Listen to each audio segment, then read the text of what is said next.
High, একজন শিক্ষার্থী লেখাপড়ার বাইরে আদার্স কিছু কাজে দক্ষ। যেমন ধরুন, কেউ ড্রয়িং করতে ভালোবাসে, কেউ সাইকেলিং, কারো লেখালেখি করতে ভালোবাসে, ভালো লাগে, কেউ মানুষকে ভালো বোঝাতে পারে, কারো আবার যোগাযোগ দক্ষতা ভালো, কেউ কথা বলতে ভালো পারে, কেউ ঘুরতে ভালোবাসে।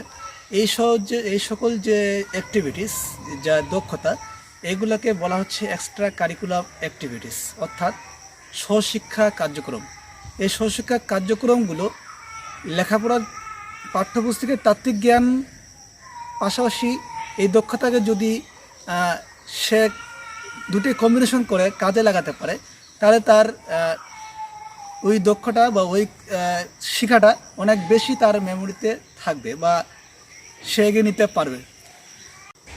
এই এক্সট্রা কারিকুলাম অ্যাক্টিভিটিসগুলো যখন সে প্রফেশনাল লাইফে ইনভলভ হবে, তথা একটা সময় লেখাপড়া শেষ করে চাকরি বলেন বা ব্যবসায়িক বলেন করতে হবে জীবিকার জন্য, তখন এই দক্ষতাগুলো সে দেখাতে পারে যে আমি ক্যান্ডিডেট, আপনার প্রতিষ্ঠানের এই ক্যান্ডিডেট, আমার এই দক্ষতাগুলো আমার আছে, আমি এগুলো জিনিস পারি, তখন তার সিভি বা তার ব্যাকগ্রাউন্ডকে আলাদাভাবে দেখা হবে, অর্থাৎ আসলে এই কাজে সে অ্যাক্টিভ কিনা। এই কারিকুলাম অ্যাক্টিভিটিস নিয়ে আমাদের অনেক প্রতিষ্ঠান অনেক ইভেন্ট করে থাকে, যেমন বলি যে নিউট্রিশন অলিম্পিয়াড বলি, ম্যাথ অলিম্পিয়াড, ফিজিক্স অলিম্পিয়াড, বাংলাবিদ, রচনা প্রতিযোগিতা, খেলাধুলা আয়োজন, এগুলোর থেকে প্রতিভাধরকে খুঁজে খুঁজে বের করে নেওয়া হয়।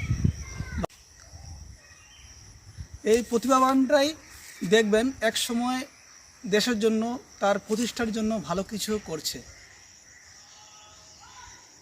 এই জন্য বলবো যে লেখাপড়ার তাত্ত্বিক জ্ঞান থাকবেই, পাশাপাশি যদি আপনার এই এক্সট্রা কারিকুলাম অ্যাক্টিভিটিসগুলি আপনার যদি ভালো থাকে বা আপনি দক্ষ হন, আপনি সবার থেকে আলাদাভাবে বা অন্যভাবে আরও এগিয়ে যাবেন, সবার থেকে আলাদাভাবে আপনাকে বিবেচনা করা হবে। এই ছিল আজকে এই বিষয় টপিকস, যে এক্সট্রা কারিকুলাম অ্যাক্টিভিটিস। ভালো থাকবেন। পরবর্তী ভিডিও নিয়ে আসবো অন্য কোনো বিষয় নিয়ে। ওকে।